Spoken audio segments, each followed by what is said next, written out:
नमस्कार, मी साक्षी. Top news मराठीमध्ये आपल्या सर्वांचं स्वागत. लोकसभा निवडणुकीच्या पार्श्वभूमीवर आता निवडणुकीची जोरदार तयारी चालू झाली असून गेल्या निवडणुकीत म्हणजेच 2019च्या लोकसभा निवडणुकीमध्ये महाराष्ट्रातील सर्वाधिक मतांनी निवडून आलेले खासदार कोण होते पाहूयात. महाराष्ट्रातील 2019 भारतीय सार्वत्रिक निवडणूक एप्रिल 2019 मध्ये झाली असून ही निवडणूक 4 टप्प्यांमध्ये 48 जागांसाठी घेण्यात आली. 11 एप्रिलला 7 जागांसाठी, 18 एप्रिलला 10 जागांसाठी, 23 एप्रिलला 14 जागांसाठी आणि 29 एप्रिलला 27 जागांसाठी.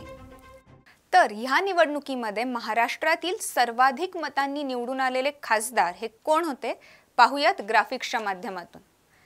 नितीन गडकरी. नागपूर लोकसभा मतदारसंघात 2019 मध्ये नितीन गडकरी यांनी काँग्रेसचे उमेदवार नाना पटोले यांना तब्बल 2,16,009 मतांनी पराभव केला होता.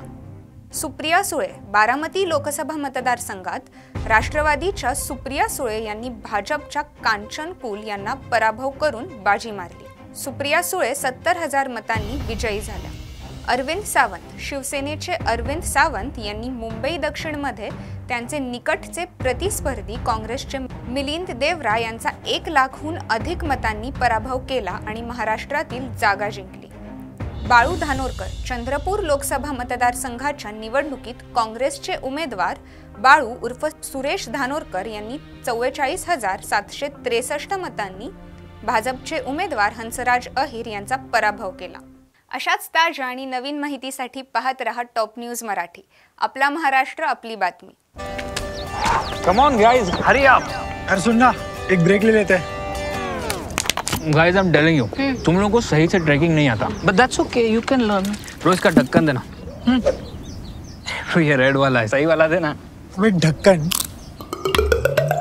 पहले तो सही पानी पीना.